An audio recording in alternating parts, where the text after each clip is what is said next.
Good morning, and thank you for taking the time to watch our video. My name is Dave, my website is davelasavio.com, and together we are taking imperfect action with a beginner's mentality.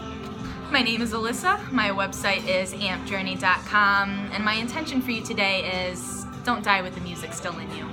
I love it. And today we are going to talk about crisis. First, we're going to discuss what crisis means. Second, we are going to discuss the difference between experiencing crisis and validating crisis. And lastly, we're going to reflect and reframe how we can use crisis to really serve others better and to our advantage. So Alyssa, what's crisis? Crisis, the root word is to sift. So when we apply this to our lives, my invitation is to sift out what does matter and let the crap that no longer serves you or that is holding you back to leave. Just let go of it. So it's almost like a filtering process. Filtering, but keeping what is important. And to me, that's really positive. And the interesting thing about crisis, like a lot of other words in this awesome English language of ours, is that we tend to take a word that's really positive and that can serve us, and we tend to put a negative connotation to it. Limiting behavior to it. Yeah, so some of the reasons why crisis is kind of has a negative connotation to it is that the news media and people, while telling stories about crises, that's based on fear. And of course, we know fear holds us back. It's a man-made enemy by the devil, as Napoleon Hill says. I came up with a quote. And it's really not serving us to switch this word crises into a fear-based negative. So the thing I love about crisis is that it's actually associated to aliveness. And aliveness is a choice. A quote that I recently heard at a HCI Live retreat is, everybody dies, but not everybody lives. Your biology wants you to survive, but thriving is a conscious choice. So the subconscious thoughts or underlying motives that we have, like, don't you have a better experience with yourself than I'm having with me, or don't you dare have a better experience in life than other people are, it results in this mindset of when things are going bad, it's like it can be the end of the world. And when it comes down to it, we really are living in the safest, most prosperous time of the world ever. Like, the saber-toothed tiger's not coming and gonna kill us. And for the most part, if we have a difference of opinion or we look differently, for the most part, the other tribes people are not gonna kill us. So we still have some of this just to keep us surviving as a species. At the same time, we've really blown up crises to really just not serve us.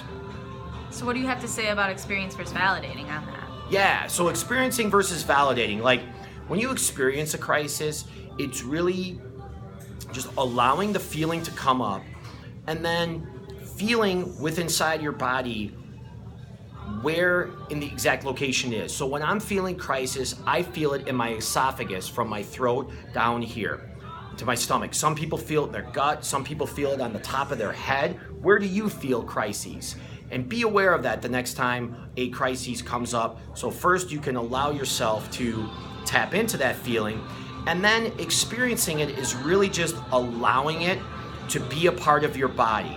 And the cool thing about experiencing crises is the physical sensation and the emotional sensation only lasts for 90 seconds. Isn't that funny? It only lasts for 90 seconds, and after that, then it's all up in your brain. So if you can last that 90 seconds, the gift is that your essence, your it factor, and your gifts come out behind that crisis, and there's a lot of energy behind it that'll come out. And validation is no longer needed.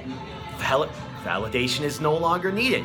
And validating really is just like when the kid's crying and you take that like sugary sucker and you give it to the kid, and you know, like, the kid's gonna shut up for a little while or be quiet for a little while, and then the kid's gonna be all amped up later because he's on sugar and it's really not serving the situation right. So that's really the difference between experiencing and validating. Mm-hmm. Awesome. Lastly, we're gonna discuss a little bit here about reflecting and reframing when a crisis comes up. So how do you do it? When when a crisis per se comes up, I really just kind of step back and look at the it factor, and more importantly, focus on the why. Search for the positive intention. Why are you being given this opportunity to experience this emotion or these thoughts? And more importantly, once you find that positive intention, why?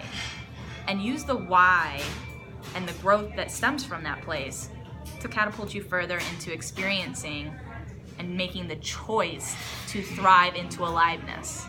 I love the whole idea of letting it catapult you, because really, when you're reflecting on a crisis at the moment, think of it as the opportunity to up level. Think of it as the opportunity to upgrade your operating system, just like what pops up in the computer. Oh, that was in front of your face. Just what pops up in the computer when it's time to upgrade. Yeah, and that's how you can look at it. So reflecting back is just what's really happening. You understand why it's happening, because there's a release of energy and you know your gift is behind that. And then reframing it into, hey, this is a new positive experience for me, and now I've just released some energy, and you know what? It's okay to feel that way. And I've been going through a lot of, as I would say, crises in the last month, and it's really just been powerful to allow my body to feel it and to tap into it as opposed to pushing it away with so many different ways. We can be doing it with social media, looking for validation. We could be doing it for shopping on Amazon. We could be checking out YouTube on our phone for like a half an hour just to look at videos that make us feel good. Drinking, smoking, whatever it is, sex, porn, you name it. There's always a backdoor for everything. So, cool.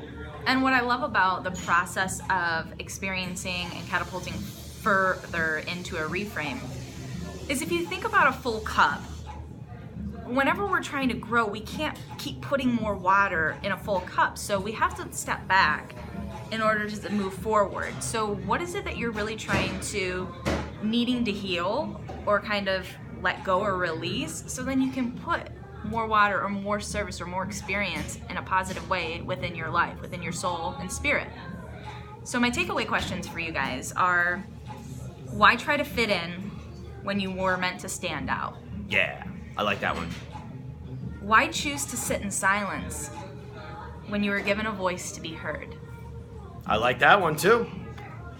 Awesome. So that's all I have. Cool. Well, I think that was a lot. This video was long enough as always.